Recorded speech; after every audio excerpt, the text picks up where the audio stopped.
오늘의 말씀은 출애굽기 4장 18절에서 26절입니다. 출애굽기 4장 18절에서 26절 86페이지경에 있습니다.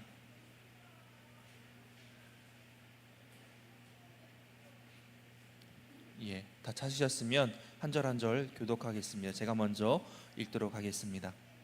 모세가 그의 장인 이드로에게 돌아가서 그에게 이르되 내가 애굽에 있는 내 형제들에게로 돌아가서 그들이 아직 살아있는지 알아보려 하오니 나로 가게 하소서.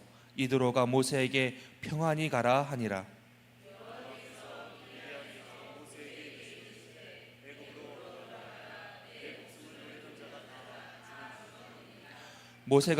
모세가 그의 아내와 아들들을 나귀에 태우고 애굽으로 돌아가는데 모세가 하나님의 지팡이를 손에 잡았더라.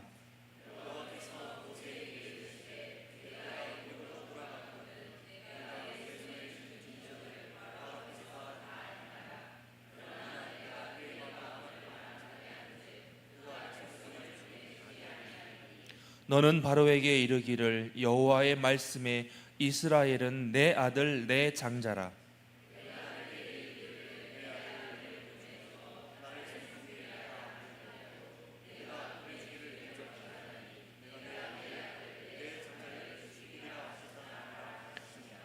모세가 길을 가다가 숙소에 있을 때 여호와께서 그를 만나사 그를 죽이려 하신지라.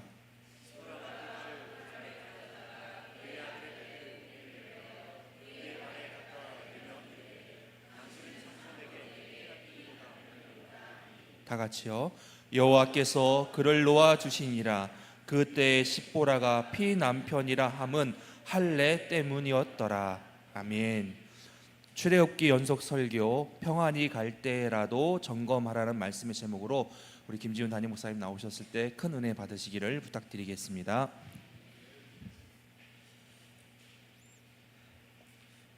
오늘은 이제 연속 설교 12번째 시간이 되겠습니다. 17절에 지난 17절에 모든 두려움과 불신과 이제 핑계를 막으시고 모세에게 뭐라고 하나님 말씀하셨습니까? 너는 이 지팡이를 손에 잡고 이것을 이적을 행할지니라 라고 말씀하셨어요. 이어서 오늘 18절 17절에서 넘어가는 17절 말씀은 모세는 이제 더 이상 어떤 핑계도 되지 않습니다. 무려 장장 5번이나 하나님 앞에 계속해서 난 못 갑니다, 못합니다, 핑계를 대고 이런 핑계 저런 핑계를 댔었으나 이제 하나님께서 그만 말하고 이제 가라는 거였죠. 그러자 모세는요 더 이상 핑계대지 않고 그동안 이 광야에서 자신을 가족으로 맞아준 장인 이드로에게 가서 자신이 애굽으로 갈 것을 이제 드디어 말을 합니다. 우리 한번 정말로 그런지 18절 말씀 다시 한번 읽어볼까요? 시작. 모세가 그의 장인 이드로에게로 돌아가서 그에게 이르되 내가 애굽에 있는 내 형제들에게로 돌아갔어. 그들이 아직 살아있는지 알아보려 하오니 나로 가게 하소서. 이드로가 모세에게 평안히 가라 하리라. 아멘. 이 말씀을 잘 보시기 바랍니다. 내가 애굽에 있는 내 형제들이 아직 살아있는지 알아보려 갑니다 라고 얘기를 해요. 근데 이 표현만 보면은 하나님께서 애굽으로 가서 명하신 그 구원의 일, 정말 바로 왕과 그리고 그 있는 신들과 이런 모든 것을 대적하고 싸워서 그리고 이제 이스라엘 백성들을 구출해서 가나안 땅으로 가는 그 계획을 마치 일부러 이들에게 숨긴 것처럼 그렇게 보이는 것 같습니다. 그래서 이 말을 모세가 앞으로 닥칠 그 사명 문제들 때문에 이 장인어른이 함께 가는 자신의 딸과 자기 손주들이 같이 해를 당할까봐 보내지 않을까봐 그래서 거짓말한 것 아닐까 이렇게 해석하는 성경 해석자들도 있습니다.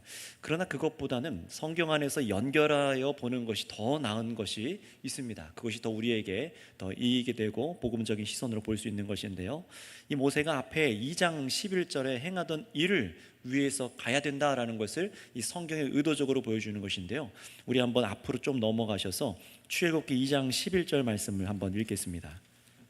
출애굽기 2장 11절입니다. 함께 읽습니다. 시작. 모세가 장성한 후에 한 번은 자기 형제들에게 나가서 그들이 고되게 노동하는 것을 보더니 어떤 애굽 사람이 한 히브리 사람 곧 자기 형제를 치는 것을 본지라. 아멘. 모세가 애굽의 왕자였을 때입니다. 다 누리고 있었고 다 모든 걸 할 수 있을 때였어요. 그런데 그때 어떤 마음이 일었습니까? 호기롭게 내가 이제 자신의 민족 히브리인들을 위해서 하나님께서 날 여기 두신 것 같아, 이제 내가 해야겠다라고 해서 뭐라고 합니까? 자기 형제들을 보려 나갑니다. 그들을 돌보려고 하는 거죠. 근데 자기 형제들이 나가서 보러 나갔으나 거기서 어떤 일을 합니까? 모세를 반평생 80년 동안, 80세가 될 때까지 40년 동안 정말로 그 마음을 심히 괴롭힌 트라우마 같은 일을 겪었습니다. 자신의 동족에게 거절당하고, 누가 너를 우리를 다스리는 지도자로 삼았느냐, 그 말을 듣고 자신이 어렸을 때부터 40년 동안 이 애굽의 왕자로 길러지면서 갖고 있었던 그 모든 마음이 다 무너져 버렸었죠. 그래서 자신의 형제들을 돌보지 못한다는 이 무능한 자신에 대해서 뼈저리게 느낀 일이 40년 전에 있었던 것입니다. 바로 그때 다 못한 일을, 형제들을 이제 보러 갑니다 라는 이 일을 하나님의 말씀에 의해서 이제 마무리하러 간다라는 것을 단순히 그냥 이야기적인 것이 아니라 성경이 지금 우리에게 보여주고 있는 거예요. 모세가 그때 형제들을 보러 나갔던 일을 이제 마무리하러 간다, 이 얘기를 지금 출애굽기를 하려고 하는 겁니다. 또 이 말이 장인 이드로를 속이기보다 그들이 아직 살아있는지 알아보려 한다, 이 말은요, 이스라엘이 정말로 애굽으로부터 고된 노동과 핍박에 너무나 고통을 당해서 긴 시간 동안 그렇게 고통을 당했을 텐데 얼마나 정말 그들이 처참한 상황에 있을지, 그런 것들을 지금 암시하는 말이기도 합니다. 그리고 이런 목적의 길을 떠나겠다는 모세에게 그의 장인 이드로는요, 가도록 하고 평안을 빌어주죠. 평안히 가라라고 합니다. 여러분, 잠깐 이 이드로를 보면은요, 외국인 모세에게 정말 자신의 딸을 내어줬어요. 아내가 되게 해주고 가정을 주었고 자신의 일거리를 다 내어주고 자리를 잡고 살아갈, 이 광야 미디안에서 살아갈 터전까지 내어준 그런 인물이에요. 그리고 이번엔 평안히 또 애굽으로 보냅니다. 정말로 일을 할 남자가 많지 않을 텐데 이 모세를 보낸다는 건 쉽지 않았을 거예요. 그런데 이 이드로는요, 뒤에 가서도요, 나중에 모세가 출애굽한 이후에도 이 모세를 도와주는 인물로 나와요. 여러분, 참 모세에게 굉장히 이로운 사람이죠. 참 이런 사람 만나면 얼마나 좋을까요? 여러분, 그런데 이 이드로가 모세를 후대하고 있는 것은요, 사실 하나님께서 그를 사용하신다고 밖에는 볼 수가 없습니다. 왜 그렇게 보아야 하냐면 19절 다음 말씀 보시면 이드로가 그를 평안히 보낸다는 결정과 함께 하나님께서는요, 마치 이 일들을 주도하신 것처럼 어떻게 하십니까? 곧바로 모세를 이제 애굽으로 돌아가라 라고 얘기를 하십니다. 이드로가 빌어준 평안히 모세가 이제 나아가는 길을 가도록, 그래 모세야 얼른 가라 라고 마치 등 떠미는 것처럼 이드로가 평안을 빌어주는 것에 이어서 말씀하시는 것처럼 이 본문이 이어져 있습니다. 그런데 여러분, 이렇게 인사를 끝낸 모세에게 하나님께서는요, 더욱 확고히 그가 더 이상 두려워하지 않고 하나님의 사명을 감당할 수 있도록 한 가지 말씀을 해주세요. 그게 무엇인지 우리 19절 말씀을 읽어보겠습니다. 4장 19절 시작.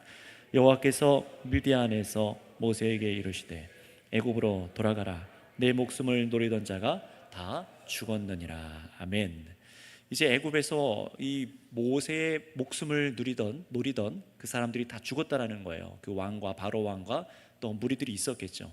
이제 가도록 이제 나아가도 멈추지 않아도 된다라고 이제 얘기를 하는 겁니다. 여러분, 이 말씀을 해주신 의도가 무엇일까요? 하나님께서 이 말씀은 이제 마음을 잡고 출발하려는 모세를 안심시키는 것도 있겠지만, 여러분, 여기서 우리가 하나님의 일하심을 봐야 됩니다. 동시에 이미 하나님께서 구원의 계획이 모세가 당도할 저 애굽 땅에 실행되고 있음을 보여주는 거예요. 여러분, 여기서 참 중요한 것 같습니다. 우리에게 사명을 맡기세요. 하나님께서는요, 감당하게 하십니다. 부르시고 하나님 자신이 누구신지 알게 하시고 우리가 얼마나 무능한 자인지, 내 힘으로 할 수 없는 자인지 뼈저리게 모세가 40년 동안 겪었어요.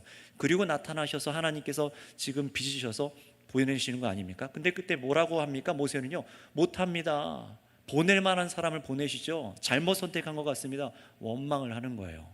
그런데 이 상황에서 모세가 결단을 하고 지금 나아가려고 하는 이 시점이 되시자 하나님께서 뭐라고 하시는 겁니까? 모세야, 애굽에서 너를 죽이려 하던 자들이 다 죽었다. 이 말은요, 이미 하나님께서 일하고 계신다는 겁니다. 나의 능력, 내가 부족해서 못하겠습니다를 걱정할 필요가 없었다는 것이죠. 자, 그런데 여기서 한 가지 성경 전체 안에서 조금 보고자 하는데요. 금방 읽은 이 19절 본문은요, 신약 성경 마태복음에 가면은 요셉과 이 마리아가 어린 아기 예수님을 죽이려는 헤롯을 피해서 애굽에 내려갔다가 이제 후에 천사가 아기를 죽이려 하던 자가 다 죽었으니 이제 두 사람 이 아기 예수를 데리고 돌아가라 하는 말씀과 연결되어져 있는 말씀 중에 하나입니다. 다시 말하면 예수님께서 온 세상을 구원하시는 축소판으로 예표되는 일이 지금 이 모세를 통해서 애굽에서 이스라엘을 구원하신 사건과 연결되고 있다는 거예요. 여러분, 결국 하나님께서는 자신의 백성을 구원하기 위해서 모든 것을 준비하시고 자신의 말씀대로 일하시는 분인 것을 우리에게 믿도록 하신다는 사실, 여러분 이것을 기억하시기 바랍니다. 반드시 이루세요. 자신이 뜻하신 것을 반드시 이루십니다. 그러나 그 뜻이 선한 뜻이라는 것을 우리가 성경을 통해 아는 거죠. 모세가 자신이 실패하고 내 힘으로 하려고 했다가 자빠졌어요. 40년 딱 정말 뭔가 할 수 있을 것 같은 혈기왕성한 40 아니었습니까? 그때 넘어지고 나서, 그리고 나서 이제 80이 되었을 때, 좌절감에 시달리고 있을 때, 그때도 하나님께서는 그 사람을 이제 쓸만해졌다라고 얘기하시는 거예요. 내가 할 수 있다라고 할 때가 아니라 내가 아무것도 못합니다 라고 할 때 하나님께서 준비하시고 자신의 일들을 이뤄가시는 것입니다. 자, 그래서 여러분, 모세는요 이렇게 하나님의 말씀을 듣고 이제 20절에 자기 아내 이제 십보라와 아들 게르솜, 여기 나오진 않지만 뒤에 나중에 가면 엘리에셀이란 두 아들이 나와요. 이 두 아들을 데리고 애굽으로 떠나기 시작합니다. 잠시 가는 게 아니라는 거죠. 이제 이 미디안 땅을 영영 떠나는 것 같은 이런 분위기로 가는 거예요. 그리고 모세는 이 손에 무엇을 들었다고 말씀을 합니까? 네, 지팡이, 하나님의 지팡이를 손에 들었다라고 해요. 이 말은 앞에서 17절에 하나님께서 주신 사명을 드디어 모세가 받아들였음을 보여주는 장면이에요. 이 지팡이가 어떤 것인지, 뱀으로 변했다가 이게 앞에 나와 있는 이게 무슨 설명인지 다 말씀드렸죠. 자, 그런데 다음 부분인 21절에서 23절에 참 다소 이상하게 이해하기 어려운 말씀이 나옵니다. 하나님께서 모세에게 이상한 얘기를 해주세요. 우리 한번 21절에서 23절 말씀 읽어볼까요? 시작. 여호와께서 모세에게 이르시되 내가 애굽으로 돌아가거든 내가 내 손으로 준 이적을 바로 앞에서 다 행하라. 그러나 내가 그의 마음을 완악하게 한즉 그가 백성을 보내주지 아니하리니 너는 바로에게 이르기를 여호와의 말씀에 이스라엘은 내 아들 내 장자라. 내가 내게 이르기를 내 아들은 보내어 나를 섬기게 하라 하여도 내가 보내주기를 거절하느니 내가 내 아들 내 장자를 죽이리라 하셨다 하라 하시니라. 아멘. 이제 모세가 미디안 광야를 떠나서 애굽으로 가려고 이 마음을 먹었습니다. 조금 더 그리고 자세하게 애굽에서 해야 될 사역과 일어날 일들까지 지금 말씀해 주시는 건데요. 21절에 모세가 애굽으로 돌아가거든 어떻게 합니까? 내가 내 손에 준 이적을 바로 앞에 다 행하라. 그 지팡이로 또 여러 가지 이적들을 하나님 말씀하신 대로 행하라라고 말씀하세요. 하나님께서 말씀하신 대로만 사역하라는 겁니다. 다른 것 하지 말고 하나님께서 말씀하신 대로만 사역해라고 하시는 거죠. 그런 문제가 안 생겨요. 자, 그런데 여기서 이 사람들을 고민할 만한 내용을 하나님께서 말씀하기 시작하세요. 명한 대로 다 기적을 행하라. 그런데 그렇게 기적을 행하면 내 말대로 하면은 바로가 이스라엘 백성들을 안 내줄 거다라고 하는 거예요. 너가 가서 그렇게 복음을 전하면 저 사람이 바뀔 거다라고 얘기하지 않습니다. 하나님께서 여기다 뭐라고 또 덧붙이시냐면은 바로가 너의 말을 안 들을 건데 왜냐? 내가 바로의 마음을 완악하게 할 것이거든. 이 얘기를 하시는 거예요. 여러분, 이게 무슨 말입니까? 하나님께서 주신 대로 말하고 주신 대로 기적을 보여줘도 바로 왕이 모세와 백성들을 안 보낼 텐데 그 이유가 하나님께서 그렇게 하신다는 거예요.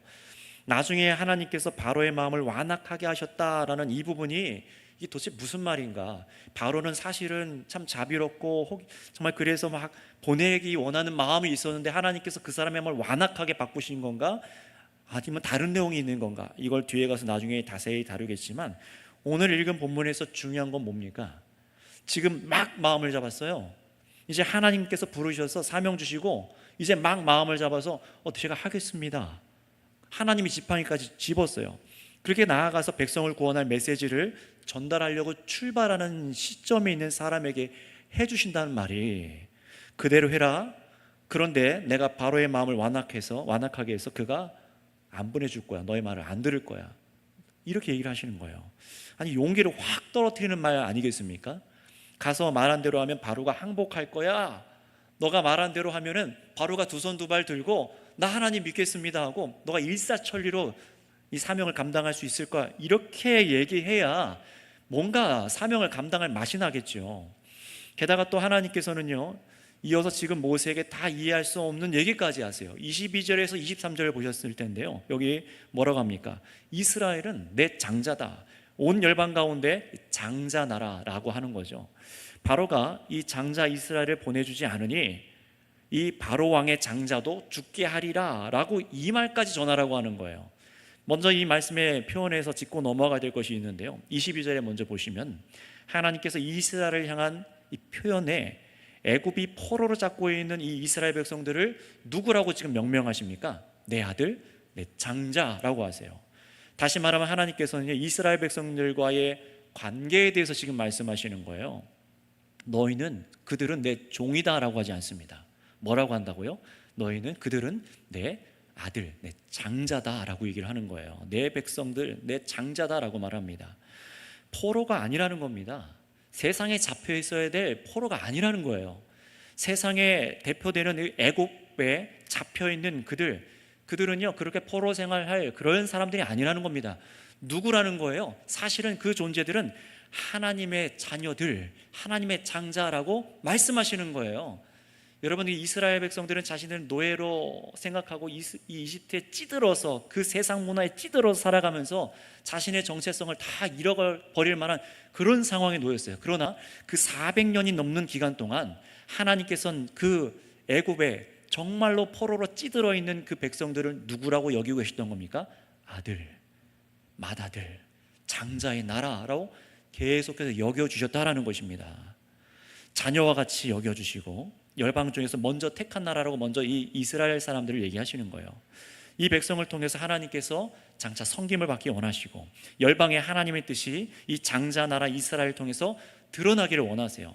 자, 그런데 이 일을요, 그냥 손쉽게 바로가 모세가 일으키는 그 기적을 보고 단번에 이 기적을 보니까 정말 당신이 믿는 하나님 살아계신 것 같아요 하고 자비를 베풀어서 모세와 이스라엘 백성들을 내보내지 않는다는 겁니다. 그리고 이런 심각한 얘기를 하나님께서는 그것도 막 마음을 잡고 하나님의 지팡이를 잡고 나서는 데 하시는 거예요. 여러분 생각해 보세요. 이런 말 하면 바로가 보내주겠습니까? 당신 장자가 죽을 거다, 당신의 맏아들이 죽을 거다, 이 얘기를 하는 거는 지금 말이 안 되는 얘기죠. 자, 그렇다면 여러분 여기서 중요해요. 우리 성도들도 지금 하나님의 말씀을 듣는 사람들로 어떤 반응을 해야 될까? 이 모세는요, 어떤 반응을 했을까요? 앞에서 그렇게 하나님의 부르심과 소명을 거절하고 핑계대던 그 아니었습니까? 그렇다면 우리는 충분히 모세가 여기서 겁먹거나 원망을 하거나 지팡이를 내던지고 험한 말 하면서 이럴 거면 나 왜 보내십니까? 저 못합니다. 왜 또 가서 실패를 경험하게 하시려 합니까? 제가 옛날에 그 트라우마 겪은 거 몰라요? 이러면서 하나님께 따져 물을 수 있을 거예요. 왜 어려운 길을 그렇게 말씀하십니까? 여러분, 그런 말이 지금 나와야 될 것 같은데요, 그런 말이 기록되어 있지 않습니다. 놀랍게도 그런 반응을 모세가 하지 않았다는 거예요. 아무것도 그 반응을 기록하고 있지 않아요. 여러분, 여기서 우리는 생각해 봐야 될 것이 있습니다. 저와 여러분도 하나님께서 부르셔서 세상으로부터 건진받아서 세상의 창조주 하나님을 예배하는 우리는 백성으로 부름받았다고 말을 하고 있어요. 그런데 그 백성된 삶, 또 이 세상에서 우리가 이 땅에서 예배자로 살아가는 우리에게 주신 소명들이 결코 저와 여러분들의 마음대로 되거나 또 여러분들이 순종하고 기도만 하면은 도깨비 방망이 휘두르듯이 뚝딱 이루어지거나 되는 것이 아니라는 것을 성도 여러분 기억하셔야 됩니다. 우리가 이해하지는 못하는 방법으로 하나님께서는 일하시기도 하시고 그 중심에 예수님의 십자가가 있습니다. 예수님의 십자가 삶을 말하는 거예요. 세상 사람들이 이해하기도 쉽지 않고 저주받은 십자라고 얘기하고 가까이 하고 싶지 않는 그 십자가 삶이 하나님을 믿는 사람들의 삶의 중심에 있습니다. 신약 서신서들을 보면은요, 그 삶이 무엇인지를 아주 우리들에게 세밀하게 적용해서 가르쳐 주지 않습니까? 결코 예수 그리스도를 믿고 사명을 감당하는 삶은요, 쉬운 삶이 아니라는 겁니다. 여러분, 만약에 예수님을 믿고 사명 감당하는 것이 쉬운 겁니다 라고 그렇게 말한다는 것은, 그것은 아직 역경을 안 겪어봤거나, 아니면 너무 믿음이 좋거나, 아니면 제대로 이 사명에 대해서, 이 세상에서 일어나는 전투에 대해서 이해하지 못한다라고도 할 수 있습니다. 그렇다면 여러분, 이 자리에 계신 여러분은 어떻게 하시겠습니까? 지금 여러분을 부르신 하나님께서는 이 모세를 부르신 하나님과 동일한 하나님이세요. 여러분이 평화롭게 나아갈 수 있겠다, 기분 좋게 생각하고 또 말씀에 순종해서 이제 오늘 예배 드리고 말씀도 듣고 기도도 했으니 만사 형통이겠구나, 해보자, 이렇게 출발한단 말입니다, 우리들이요. 하지만 그렇지 않은 경우가 더 많아요. 어떻습니까? 자신이 예상했던 것과 다른 결과들이 우리 앞에 있습니다. 성경은요, 우리에게 고난이 없다라고 하지 않고 고난이 있다라고 말하고, 방해물이 있다라고 말하고, 걸림돌들이 도처에 즐비하다고 말하고 있어요. 이런 사실을 알고도 여러분, 예수님 믿으시겠습니까? 왜 믿으세요? 하나님께 순종해서 섬기고 나아가서 이런 고난이 따르는 삶을 왜 굳이 선택하고 왜 예수님 믿으십니까? 여러분, 사실 이런 삶이 있다는 것을 들을 때 우리는 겁이 납니다. 아니면 좋겠고, 우리 교회는 그런 일이 없으면 좋겠고, 우리 가정과 나의 인생에 내 길에는 그런 일이 없을 거야 라고 스스로 깊이 생각을 안 하고 그냥 닫아놓고 살아가요. 그러다가 덜컥 일이 내 뜻대로 안 되고 막상 돌아가야 될 것 같고, 멀리 돌아가야 될 것 같고, 막막한 상황을 맞닥뜨리고서야 이게 뭐지? 하고 마음 다 상하고 하나님 원망하고, 여러분 그러실 것입니까? 사실 이런 일들을 너무 많이 우리가 겪어보기 때문에 말씀을 드리는 거예요. 하지만 여러분, 성도 여러분, 우리가 예수 그리스도 안에서 오늘 말씀에서 이런 상황들을 미리 말씀하시는 하나님을 집중해 봤으면 좋겠어요. 미리 말씀하신다는 사실입니다. 앞으로 이런 일이 있을 거야, 이런 고난이 있을 거야, 안 들을 거야, 너를 거절할 거야, 이 말을 하나님께서 미리 해주셨다는 얘기입니다. 그런 상황들이 닥칠 것이라는 것을 미리 모세에게 말씀하시는 하나님. 여러분, 우리가 주목해야 될 것은 모세의 감정이 아닙니다. 우리는 자꾸만 인물들의 감정을 생각할 수도 있지만, 물론 그것도 할 수 있겠죠. 그러나 여러분, 성경을 보시면서 중요한 것은 지금 내 감정이 어떠냐, 그게 아니에요. 왜냐하면 내 감정은 신뢰할 만한 것이 아니거든요. 얼마나 갈대 흔들리듯이 움직이는 게 내 감정인지 아시잖아요. 가장 중요한 것은 내 감정을 넘어서 나에게 가장 선한 것을 이루실 수 있는 하나님의 일하심입니다. 이것을 믿으시기 바랍니다. 이것을 놓칠 때에 우리가 흔들리고 비참한 인생을 겪게 되는 것이죠. 하나님께서는요, 미리 말씀해 주셨어요. 이런 고난이 있을 것이라고요. 여러분, 그러니 지금 21절에서 23절에 지금 무슨 상황인 겁니까? 바로 하나님께서 내가 모든 일을 통제하고 있다, 지금 그 얘기를 하는 거예요. 출애굽기 말씀을 통해서 저와 여러분들에게 무엇을 깨닫게 하시는 것이냐면, 이런 세상 가운데 씨름하는 모든 가정 가운데 지금 모든 이 실패와 좌절을 겪을 만한 일들, 그 이후의 승리까지 누가 통제하고 계시다고요? 하나님께서 통제하고 계시다는 것입니다. 우리가 봐야 될 것은 바로 여기에 있습니다. 성경 말씀을 통해서 봐야 될 것이 여기 있어요. 그 닥치게 될 반대, 거절, 실패감이 몰려올 상황, 하나님이 하신다고 큰 소리 뻥뻥 치고 나는 다 말했는데, 사람들한테 말해뒀는데 이게 막 안 돼서 사람들이 돌변해서 나를 욕할 것 같은 상황, 또 더욱 신앙의 어려움이 닥치기도 하지만, 여러분, 이 모든 것이 하나님께서 가라라고 말씀하신 우리 삶에 있어야 될 부분인 것, 이런 그걸 인정해야 된다는 겁니다. 다 아시고 모르시지 않는다는 거예요. 여러분이 앞에 있는 그 고난과 어려움 모르셨을까요? 아십니다. 또 그렇게 그럼에도 불구하고 그 모든 것을 하나님의 뜻을 이루기 위해서 통제하고 계신다는 사실이에요. 게다가 그 일을 해결하기 위해서 뭘 해결합니까? 우리가 하나님을 섬기는데 예배하는 자녀로 삼으시기 위해서 반드시 심판과 구원의 일을 행하실 분이라는 것을 믿어야 된다는 사실입니다. 심판과 구원을 행하십니다. 반드시 죄에 대해서는 심판을, 의에 대해서는 하나님 참고 믿고 참고 견디고 하나님을 의뢰하는 자들에게는 구원을 베푸시는 하나님 것을 믿으셔야 합니다. 가장 대표적으로 우리를 예수님을 통해서 이 약한 세대에서 예수님께서 우리를 건져내신 일 아니겠어요? 이 세상 가운데 죄악 가운데 건져내신 것, 자신을 희생하신 그 일 아니겠습니까? 저와 여러분들이 하나님을 원망하고 불평하고 떠나갈 때에도 아세요? 여러분들이 하나님을 배반하고 배신할 때 모르시고 우리를 부르셨을까요? 저도 하나님을 원망하고 막 그렇게 막 할 때가 있었습니다. 모르시고 우리에게 예수 그리스도의 희생을 주시고 교회로 부르시고 직분을 맡기셨을까요? 아닙니다. 하나님께서는 우리가 어떤 연약함이 있는지도 아시고 어떤 것에 가장 약점이 있는지도 아시고 넘어질 것도 아시고 정말 장애물 같은 것, 그 나머지 모든 인생 가운데 이 돌멩이 같은, 그 돌덩이 같은, 바위 같은 것들 하나님께서 그 인생 가운데 다 치워주고 그렇게 부르시는 것이 아니라는 것입니다. 우리가 연약할 때 우리 모든 죄악을 아시고 우리를 용서하시기 위해서, 참으로 영원한 그 구원의 은총을 누리기 위해서 자비로 우리를 부르신 것을 믿으시길 바랍니다. 여러분, 내 앞에 믿음으로 나아가다가 고난이 있다라고 여러분 오늘 생각하셔야 돼요. 그러나 더 나아가서 덧붙여서 어디까지 가셔야 됩니까? 그 일마저도 하나님께서 통제하고 계시다라는 거예요. 그러나 여기서 여러분, 끝내 이 땅에서도 또 마지막 예수님으로 이루어질 그 재림의 날에 심판과 구원까지 여러분이 이 시간 여러분이 정말로 믿으신다면요, 우리는 이 20에서 23절 이해가 되지 않는 말씀을 하시는 이런 상황들이 계속 상황 가운데 주어질 때마다 여러분 그때도 어떻게 할 수 있는 것입니까? 반드시 심판과 구원을 이루신다, 이것을 통제하고 계신다라는 것을 분명히 믿을 때 여러분 내 앞에 말도 안 되는 상황이 닥칠 때라도 어떤 말씀을 주시더라도 순종하고 나아갈 수 있는 근거가 여기에 있는 것입니다. 저와 여러분들이 다 이런 교회가 되기를 원합니다. 자, 그래서 보시면은 모세는요 어떻게 합니까? 이제 이 모세의 반응을 보세요. 아무 말도 안 하고 갑니다. 하나님을 신뢰하기 시작했다는 거예요. 인생 80 돼서야. 28절에 모세가 길을 가다가 이미 이 말을 듣고 애굽으로 그냥 가고 있는 겁니다. 이전과 같지 않은 거예요.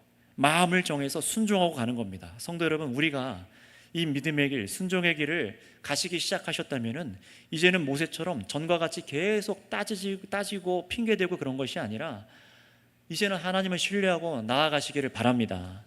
여기까지만 보면 오늘 말씀은 이 불신하던 모세가 하나님을 신뢰하고 어떤 두려움에도 평안함 가운데 묵묵히 나아가는 모세를 보면서 아, 우리도 그렇게 살아야겠구나, 이 정도 교훈으로 오늘 설교 마무리할 수도 있을 것 같아요. 하지만 그렇게 마무리할 수가 없습니다. 왜냐하면 정말 이상한 일이 뒤에 이어서 24절에서 26절이 일어나기 때문에 그래요. 이 부분을 우리가 이어서 더 주목해서 보면 좋겠습니다. 24절에서 26절 읽어볼까요? 시작.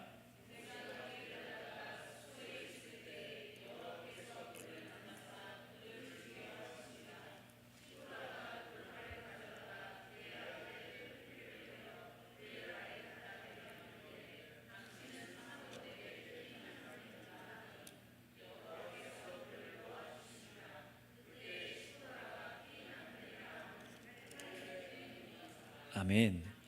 자, 이제는요 하나님께서 더 이상한 행동을 하세요. 앞에는 이상한 얘기를 하시더니 이번엔 이상한 행동까지 하십니다. 하나님께서 시키는 대로만 하면, 순종하면 되는 그 평안한 길, 평안함을 갖고 나선 모세에게 하나님께서 그를 만나 주시는데, 만나 주신 이유가 모세를 죽이려고 하신다는 겁니다. 죽이려고 하시는 거예요. 정말로요. 얼마나 모세를 앞에서 설득하였습니까? 이해시키는데 시간을 얼마나 하나님 들이셨습니까?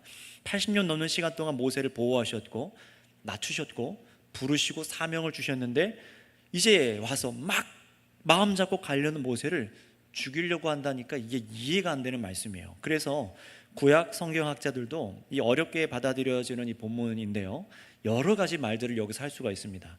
왜 하나님께서는 바로 모세를 죽이지 않고 죽이려고만 하셨을까? 정말 죽이려고만 한 걸까? 아니면 이게 그냥 시간을 딜레이 시켜주신 것일까? 또 하나님께서는 품으셨던 뜻을 멈추기도 하시는 분이신가? 어떻게 십보라는 하나님께서 자기 남편 모세를 죽이려는 그 이유를 간파하고 빨리 해결책을 선택할 수 있었을까? 여러 가지 질문들이 굉장히 많이 나오더라고요. 물론 방금 드린 질문들의 성경은 불친절해요. 알려주지 않습니다. 모세 자기 자신도 이 일어난 일에 대해서 하나님의 뜻과 의도를 다 기록해 두지를 않았더라고요. 그렇다면 여러분, 여기서 주목해야 될 것은 무엇이냐면은, 여러 주석들이 다른 의견들을 많이 하지만 그래도 공통되게 겹치는 부분들이 한 가지가 있었습니다. 그게 뭐냐면은, 이 모세가 감당한 사명과 그 사명에 대한 믿음에 대해서입니다. 다시 말씀드립니다. 자신이 감당한 사명이 무엇인지, 그 사명에 대한 믿음, 이것이 확인되는 자리라는 거예요. 여러분, 이 시간 잘 들어보시기 바랍니다. 우리가 오늘 예수님을 믿는 것은 뭐 대충 여러분 인생에다가 기독교라는 인생을 끼워 넣은 게 아닙니다. 그냥 기독교라는 종교의 가르침을 여러분 인생에 덧대서 사는 것이 예수 믿는 게 아니에요. 기독교를 내가 이해하고 싶은 대로 이해하고 세상의 지식과 내 기준으로 예수 믿고 그렇게 살아가려고 하는 자들이 있지만, 그건 믿는 게 아닙니다. 그런 인생에는요, 아무런 변화도 기독교의 하나님께서 행하시는 이 일들을 이해하지 못하고 이상한 신호로만 이해하게 될 뿐입니다.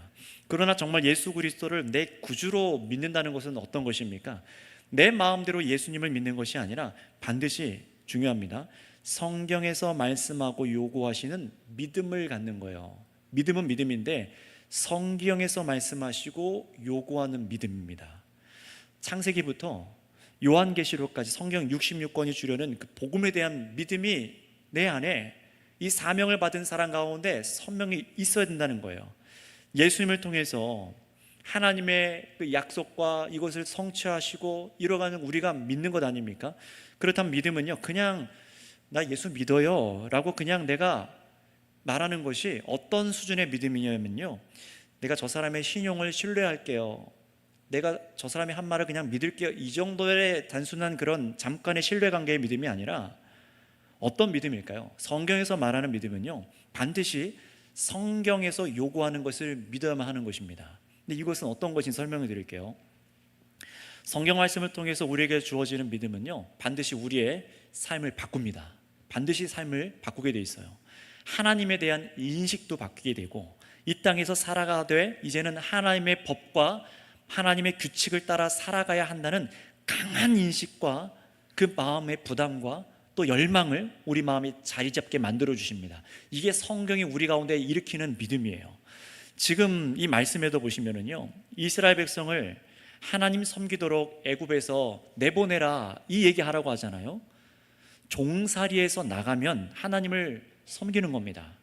이 부분을 잘 기억하세요. 종살이에서, 세상 종살이에서, 죄악의 종살이에서 풀려나면은 하나님을 섬기는 겁니다. 그런데 하나님을 섬기려면은요, 그때부터 뭐가 필요하냐면 내 마음대로가 아니라 하나님께서 말씀하신 대로 믿고 섬겨야 되는 거예요. 여전히 이전에 종살이하던 생각과 마음과 감정과 이런 방법을 갖고 풀려난 상태에서 하나님을 섬길 수 없다라는 겁니다. 옛 방법으로는 안 된다는 거예요. 이스라엘 백성이 모두 이런 하나님을 믿고 하나님의 방법대로 섬기고 애굽에 나가서 새 방법으로 하나님을 섬겨야 됩니다. 바로 이 거대한 이 민족을 그래서 앞장서서 인도해내는 지도자에게, 이 모세에게 당연히 그러니 무엇이 따르겠습니까? 하나님에 대한 믿음인데요, 더 정확히는 하나님께서 나를 통해 이루고자 하신 일이 무엇인가, 여기에 대해서 분명히 이해하고 신뢰가 필요하다는 겁니다. 여러분, 나중에 기도할 때 이 부분을 갖고 기도할 텐데, 여러분, 그렇다면 이런 이해를 갖고 이 이상한 본문을 다시 보세요. 하나님께서 이루고자 하신 일이 무엇인지 이 모세가 정말로 신뢰했는가? 이 본문을 보면요, 모세를 하나님께서 왜 죽이려고 했다고 합니까? 이 세 구절을 읽으면 누구나가 이게 할례에 관한 문제구나라는 걸 알 수가 있어요. 하나님께서 모세를 죽이려 하신지라 바로 치시지 않고요, 뭔가 좀 기회를 주고 있어요. 그러자 이 모세 아내 십보라가 자신의 아들, 첫째 아들입니다, 포피를 베어서 할례를 행합니다. 돌칼로 포피를 잘라서 아예 포피를 베어서 할례를 행하고, 그 잘려난 일부를 모세의 발에 대었다라고 기록하고 있습니다. 성경적으로 이 발이라는 의미는 이 남자의 성기를 가리킨다라고 얘기를 합니다. 근데 여러분, 이게 무슨 말입니까? 여기서 이 아내가 그 행위를 하고 나서 이렇게 말합니다. 당신은 내 피남편입니다 라고 얘기를 해요. 그러자 하나님께서 모세를 죽이려다가 놔주셨다는 거예요. 이게 무슨 말입니까? 여러분, 여기서 더 주석적으로 십보라가 미디안 여인이라서 히브리인 사람이 아니라서 히브리인이 행하는 할례를 불경스럽게 여기고 내 아들한테는 그런 거 하지 마세요, 이렇게 했다는 거예요. 그래서 모세와 자신 사이에서 낳은 아들에게 할례를 안 했기 때문에 지금 하나님께서 이렇게 죽이려 하셨다, 이런 해석하는 학자들도 있고요.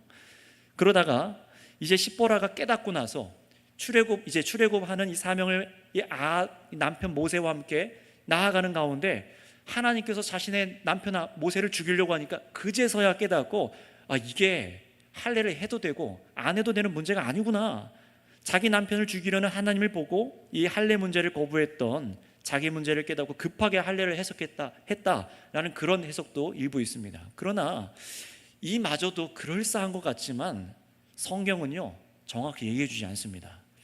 여기서 그냥 우리가 단지 알 수 있는 것은 뭐냐면은 이게 중요한데요, 이 할례라는 것과 이 할례가 행해지기 전과 행한 후에 하나님께서 모세를 향한 태도가 바뀌었다는 겁니다.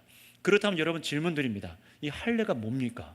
도대체 뭔데 하나님께서 이 일을 죽이려고 하고 또 살리기도 하시는 겁니까? 우리는요, 성경에 다른 단서는 안 주고 있지만 할례가 어떻게 시작됐는지 단서를 갖고 있어요. 우리 창세기 말씀으로 넘어가겠습니다. 이 출애굽기가 창세기랑 연결되어 있다는 것을 볼 수 있는 것인데요, 창세기 17장 1절에서 14절, 좀 길지만 우리 한번 같이 읽어볼 필요가 있습니다. 하나님의 말씀과 그 뜻을 아는 것이 가장 지혜입니다. 같이 창세기 17장 1절에서 14절까지 말씀을 천천히 우리 같이 읽어보겠습니다. 시작. 아브라함이 99세 때에 여호와께서 아브라함에게 나타나사 그에게 이르시되 나는 전능한 하나님이라. 너는 내 앞에서 행하여 완전하라.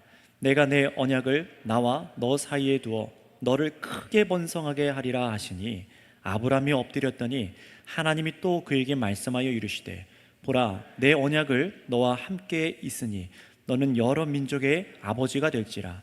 이제 후로는 내 이름을 아브라함이라 하지 아니하고 아브라함이라 하리니 이는 내가 너를 여러 민족의 아버지가 되게 함이니라.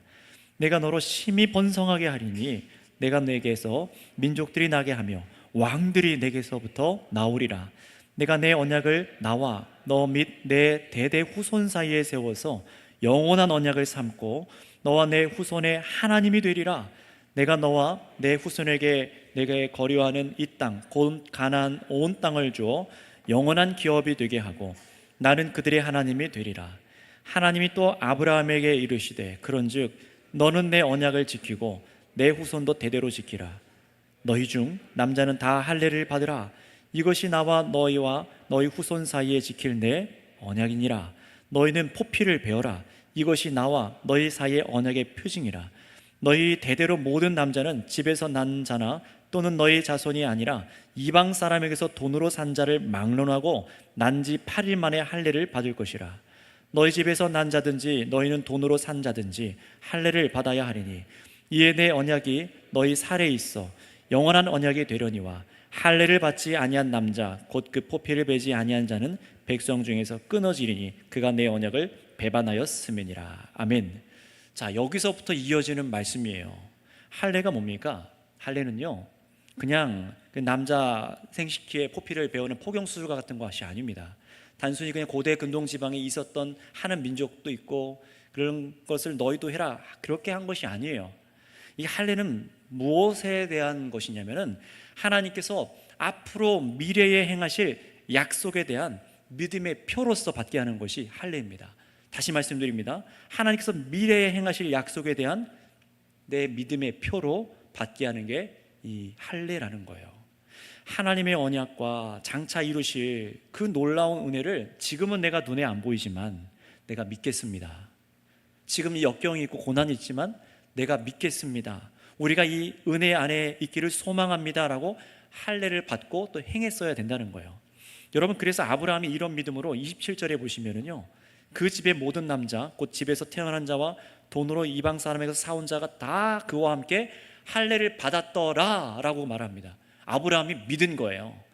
믿고 할례를 받은 겁니다. 이후에도 하나님께서 대대로 이 일을 이루실 것을 믿고 할례를 받은 거예요. 자, 그렇다면 여러분 다시 출애굽기로 돌아와서 하나님께서 이 모세를 죽이려 하셨던 이유가 뭡니까? 바로 이 아브라함에게 하셨던 약속 때문에 죽이려고 했던 겁니다. 할례를 행하지 않은 백성은 하나님께로부터 끊어진다는 약속 때문이었어요. 다시 말하면 하나님께서 이루시는 약속을 이 모세가 진지하게 신뢰하고 믿지 않고 있었다는 걸 보여주는 거죠. 정말 여러분 잘 들으셔야 됩니다. 하나님께서 이루시는 약속을 저와 여러분들 인생에 진지하게 신뢰하지 않고 믿지 않는 자는 결코 그 언약의 복을 누릴 수가 없다라는 것입니다. 구약의 이스라엘 백성도 그래서 할례를 받지 않으면 그래서 끊어졌던 거예요. 그냥 몸에다가 할례를 받는 거, 그게 뭐가 중요하겠습니까? 그게 아니라 그 사람의 믿음이라는 거예요. 정말 하나님께서 약속하신 바를 미래에 이루실 것인가? 여기에 대해서 진지하게 생각하지 않고 그냥 좋은 거 한번 따라가나 보자, 이렇게 생각하는 사람들은 결코 언약의 복을 누릴 수가 없다는 겁니다. 따라서 모세는요, 그가 아내의 만류 때문에 할례를 그간 자기 자녀들에게 안 했던지, 또는 모세 자신도 애굽에서 키워지느라 할례를 받지 못했던지 여러 가지 해석이 있지만, 중요한 것은 그게 모세든 자녀든 할례를 행하지 않았다는 것은 모세가 순종으로 사명을 따라는 나가지만, 그러나 모세가 반드시 인식하고 있어야 될 언약을 심중으로 중요하게 여기지 않았다는 거예요. 들어보세요. 지금 내가 인생에 조금 쓰임받다가, 하나님께 쓰임받다가, 뭐 쓰임받거나 말거나 내가 하나님을 위해서 조금 서비스해 드릴게요, 어쩔 수 없이 내가 등 떠밀려서 하는 겁니다, 이런 것이 되면 안 된다는 거예요. 그런 식으로 모세가 지금 출발하면 안 된다는 겁니다. 저와 여러분들이 그런 식으로 사역하면 안 된다는 겁니다.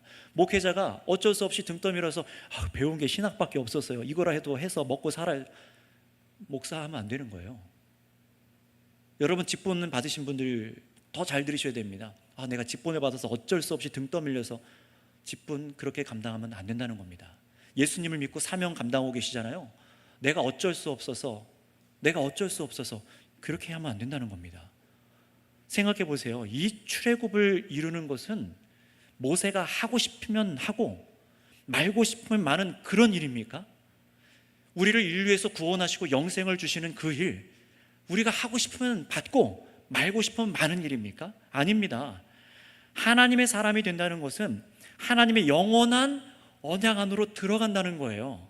그러니 사명이 모세에게 주어진 사명이고, 그래서 그 모세가 인생 한 지점에서 자기가 순종해야 되는 일은 맞지만, 이 출애굽의 사명은 사실 모세 자신 것은 아닙니다. 누구의 것이에요? 하나님의 것이에요. 여러분, 내가 누구 걸 하고 있는지 인식을 하셔야 돼요. 내가 내 거를 한다고 하니까 자꾸 힘들고 원망하게 되잖아요. 내 환경은 이런데 하나님은 날 보시기는 하시는 걸까? 하나님이 아니라 자꾸 나를 보는 거예요. 하나님의 거대한 구원의 계획의 일부에 속하는 지점 속에 모세가 있는 겁니다. 우리가 그 안에 있는 겁니다. 지금 자신이 감당해야 될 사명이 창세기로부터 하나님께서 약속하시고 이루시는 약속이구나라는 인식, 그리고 나를 통해서, 나같이 이런 실패자를 통해서 이 사역을 이루신다는 은혜의 인식, 또 앞으로 하나님께서 이스라엘 백성들을 향하신 가나안 땅에 대한 약속을 반드시 이루실 것이다 라는 이 믿음이 절실히 필요했던 겁니다. 그것을 보여주는 게 할례였습니다. 바로 내가 이런 놀라운 은혜 속에 있습니다 라는 표가 이 외적인 표로 행해지는 할례였어요. 그러니 죽음의 문턱 앞에서 모세가 그제서 깨닫는 겁니다. 내가 맡은 사역이 그저 시키는 대로 수동적으로 그냥 내가 도구처럼 마냥 쓰이거나, 이 사역에 내가 정말 이런 식으로 그냥 하다가 어느 순간 하나님께서 날 내버리겠지, 이런 생각으로 할 수 있는 것이 아니었다는 거예요. 믿음 없이도 할 수 있는 사명은 없습니다. 믿음 없이도 되는 하나님의 일은 없습니다. 평안하게 그저 마음 놓고 장보듯이 후딱 다녀올 수 있는 그런 일이 아니라는 거예요. 출애굽은요. 모세는요, 지금 이 죽음의 문턱을 겪고 나서 자신이 가서 해야 할 일과 이것이 생명과 죽음에 관한 일임을 인식하게 됩니다. 가서 얼마나 많은 사람이 죽는 걸 보게 될지 아시잖아요, 여러분도요. 실제로 뒤로 가면 갈수록 하나님께서 모세를 통해서 이스라엘과 애굽이 겪게 되는 이 상반된 결과를 더 보고 이 모세가 알게 돼요. 나중에 그래서 홍해를 건너고 나서 모세의 노래로 하나님을 찬양하죠. 하나님께서 언약 안에 있는 백성은 살리시고 하나님께서 언약 밖에 있는 자들은 심판하시는 것을 모세가 보면서 이 세상 속에서 자신도 예외가 아니구나, 하나님과 언약 관계 속에서 살아가는 것이 얼마나 복된 것이고 은혜이고 소중한 것인지를 깨닫는 거예요. 여러분, 이 출애굽기를 보는 저와 여러분들도 이것을 기억하셔야 될 줄 믿습니다. 우리가 하나님의 언약 가운데 있는 것은 복입니다. 그러나 이것을 알고 믿어야 돼요. 등 떠밀려서 신앙생활하는 것이 아니라는 겁니다. 오늘날은 이 언약의 관계 속에 있도록 저와 여러분들은 몸에다가 할례를 행하지는 않습니다. 그러나 이제 뭘 하죠? 예수 그리스도 안에서 반드시 믿음으로 저와 여러분들의 속사람, 마음의 할례가 일어나야 됩니다. 마음의 할례. 전에 우리 세례식 하기 이전에 설교를 몇 편 했었죠. 이 부분에 대해서요. 그저 교회를 왔다 갔다 하거나 예수 믿는 것을 마음에 그냥 내 안식 찾기 위해서 믿거나 세상의 안위를 얻으려는 목적으로 나오는 것으로 그렇게 그 사람이 교회가 되는 것이 아닌 것을 우리는 알아야 합니다. 반드시 우리 안에 이 성경을 관통하는 이 언약대로 그리스도께서 대속의 피로 나 같은 자를, 나 같은 죄인을 씻어 주셔야만 하며, 그래서 이 사망을 내가 면할 수 있으며 영원한 죄사함과 생명을 주시는 이 은혜를 반드시 사모하고 내가 하나님을 믿어야만 하는 것이구나, 이거 깨닫고 예수님 믿으시기를 바랍니다.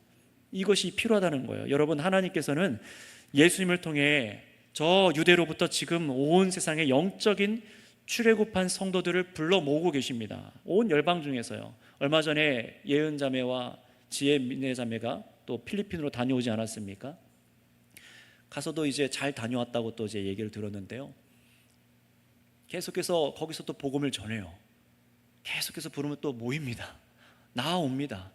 지난번에 우리 사마리안 버스 보냈던 선물 상자 보고받았을 때 참 놀랐어요. 얼마나 감격스러웠는지. 이런 일들도 일어나고 있구나. 하나님께서는 지금도 부르고 계시구나.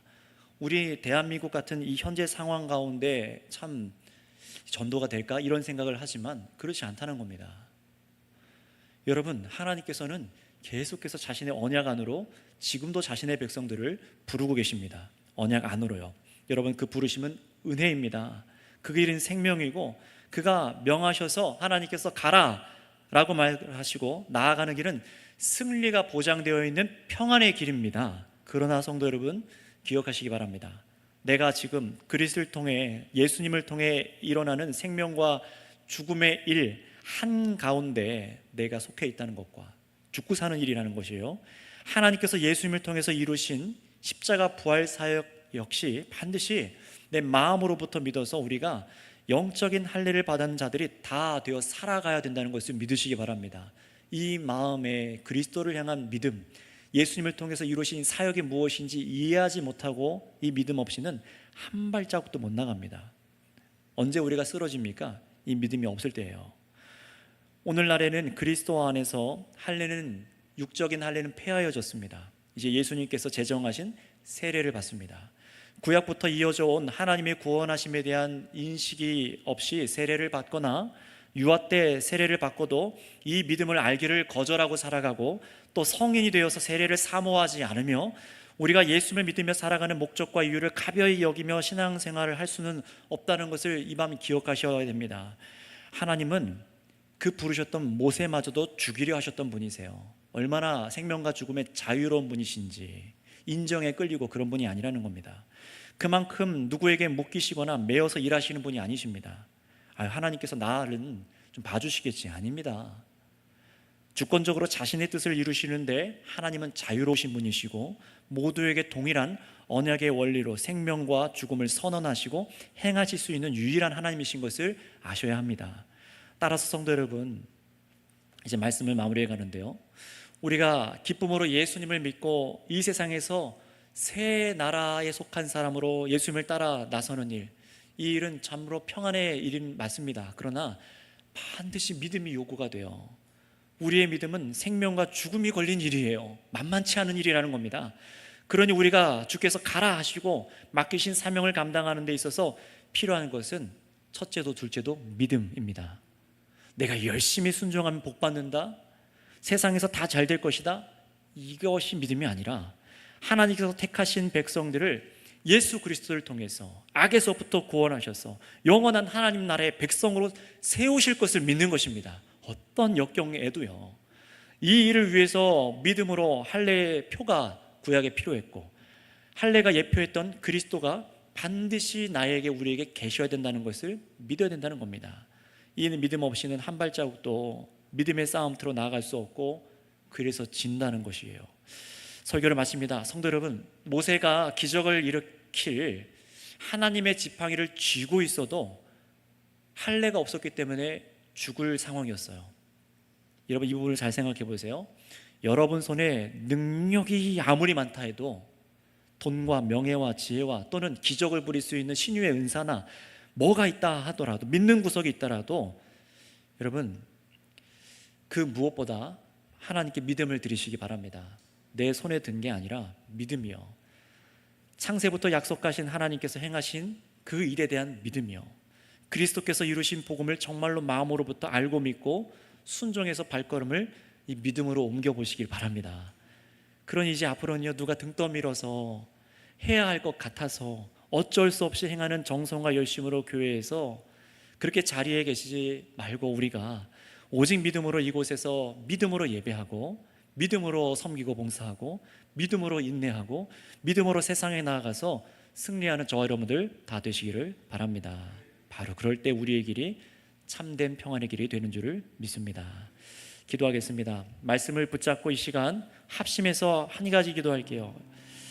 자, 여러분, 한번 들어보시면서 기도해 보셨으면 좋겠어요. 그냥 눈 감고 주무시지 마시고요. 많이 피곤하신 것 알고 있지만 조금 더 힘을 내시기 바랍니다.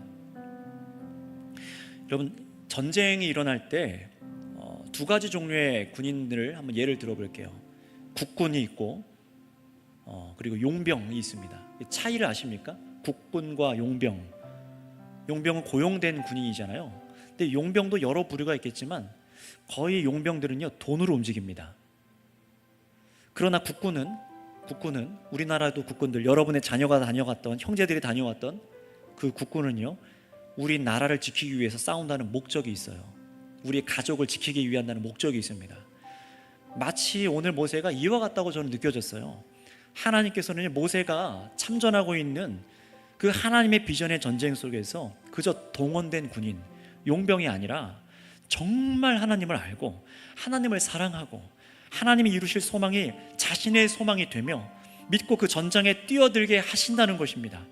그리고 그 언약을 누리는 데 있어서 엄격하게 이 모세를 군사로 대하셔서 모세가 정말 진지하게 자신이 임한 전투가 뭔지를 믿고 나아가게 하려는 의도가 이 장면입니다. 그렇다면 여러분, 오늘 이 자리에 왜 계십니까? 왜 예수님 믿고 신앙생활을 하고 계십니까? 여러분들께서 예수님을 믿고 세례받으셨다는 것은, 만약에 거기서 세례받은 것을 이유를 찾지 못했다면 여러분, 이제는 진지해지셔야 됩니다. 군대 장관인 예수님께서 우리 앞에 가시고 뒤따르는 우리가 이게 무슨 전투야? 왜 따라가야 되는 거지? 이런 식으로 따라간다면요, 우리 앞으로 나아갈 수가 없습니다. 그저 교회가 하라는 대로, 문화로, 종교적인 열심으로는 이제 더 이상 우리 선교교회가 앞으로 못 나간다는 겁니다. 미래가 없습니다. 주일학교, 전국에 있는 주일학교 아이들, 초등생 아이들의 복음화 효율이 몇 %인 줄 아십니까? 30%가 아니라 3%예요. 전 국민의 3%만 아이들이 믿는데요. 여러분, 그런 아이들을 지금 우리는 양육하고 교사로 활동하고 봉사하고 청년들을 붙잡고 씨름하고 있는데요, 우리가 이거 지금 왜 하는지 모르고 이 신앙생활 싸움을 한다. 여러분, 과연 우리가, 이 선교교회가 저 유럽의 교회들이 당했던 그 일들 안 당하리란 그런 보장이 있습니까? 다 문을 닫고 펍으로, 술집으로 변하고 있어요. 근데 왜 그랬냐면요, 그냥 그 나라는 기독교 국교화가 되어서 기독교가 그냥 문화처럼 했거든요. 우리들이 왜 그 예수 믿어야 되는지, 왜 이렇게 성당에 가서, 교회 가서 출생신고를 하고, 왜 주례를 목사한테 받아야 되고, 사망신고를 왜 목사한테 받아야 되는지, 왜 예수 믿어야 되는지 그냥 문화로만 생각하고 있어요. 유럽은요. 다 무너졌습니다. 독일도 그랬었고요. 오늘 여러분, 죄송한 얘기지만 우리가 이 믿음과 이런 것을 선명하게 하지 않으면 저도 보장 못합니다. 저도 목회를 이제 막 담임 목사가 되어 사는 사람인데 이런 얘기가 하는 거 쉽지 않습니다. 여러분, 저와 여러분들 믿음이 선명해져야 됩니다. 내가 왜 예수님을 따라 나서야만 하고 하나님 나라는 믿음의 사명을 왜 감당해야 되는지 이 믿음이 여러분 안에 선명히 있으시기 바랍니다. 그래서 이 1년간 막 쓰러지고 넘어지고 자빠져도 괜찮아요. 더디 가도 괜찮습니다. 이 믿음의 이 이유, 목적, 예수 그리스도를 믿는 이유가 우리 가운데 선명하여지길 원합니다. 그러니 하나님, 나를 그대로 내버려 두지 마시고 하나님, 나를 부르신 이유를 선명하게 알게 하여 주셔서 모세가 정말로 이 생명의 죽음의 문제 앞에 서 있는 것처럼 내가 살아가는 이 삶도 그렇다는 것을 깨닫고 분명한 믿음을 갖고 나아갈 수 있는 그 은혜를 나에게 부어 주시옵소서. 우리에게 이 믿음을 좀 허락하여 주시옵소서. 우리에게 믿음을 회복하여 주시옵소서 하고 이 시간 한 번만 딱 1분만 우리 힘을 앞에서 주여 부르시고 기도하도록 하겠습니다. 주여, 아버지 감사합니다. 이 밤 연약하고 부족한 저희들 아버지 앞에 엎드립니다. 주님, 세상 가운데 그저 생각하는 대로 살아가고 사지 못하고 그저 육신이 끌려가는 대로 살아가고 눈에 보이는 대로 이생의 자랑과 안목의 정욕과 이 몸의 쾌락에 따라 감정에 따라 얼마나 요동하고 살아가는지 수많은 죄악을 짓고 살아갑니다. 보는 것으로, 말하는 것으로, 생각하는 것으로. 하나님, 그 가운데 아버지, 우리가 예수님을 믿는다는 것이 무엇인지 하나님, 오늘 이것을 알지 못하고 나아가던 모세가 이 언약을 가벼이 여기어 하나님 죽음의 문턱 앞에 섰던 것을 봅니다. 아버지 하나님, 우리도 예수 그리스도를 믿는 믿음이 무엇인지 이것을 깨닫지 못하고 세상에 나아가다가 얼마나 많이 좌절하고 넘어지고 쓰러지고 내가 왜 이런 싸움을 싸워야 되는지 좌절하고 하나님을 원망하기까지 이르는 죄악된 인생을 살아가는 것이 우리인 것을 봅니다. 우리의 죄악을 용서하여 주시옵소서. 주님, 자비를 베풀어 주시옵소서. 저희들에게 긍휼을 허락하여 주시어서 하나님 아버지, 참으로 예수 그리스도 안에서 새 언약 가운데 있는 자들인 것을 믿게 하여 주시어서 이 믿음으로 순종하고 이 믿음 때문에 아버지 나아가고 이 믿음의 실험에 나가는 저희들이 다 되게 하여 주시옵소서. 주님, 오늘 이 밤 나와 말씀을 들은 자마다 새 일을 행하여 주시옵소서. 마음을 만져 주시옵소서. 하나님, 주님께서 한 명 한 명 만져 주시사 모세와 같이 세워주실 것을 간절히 바라고 원합나이다.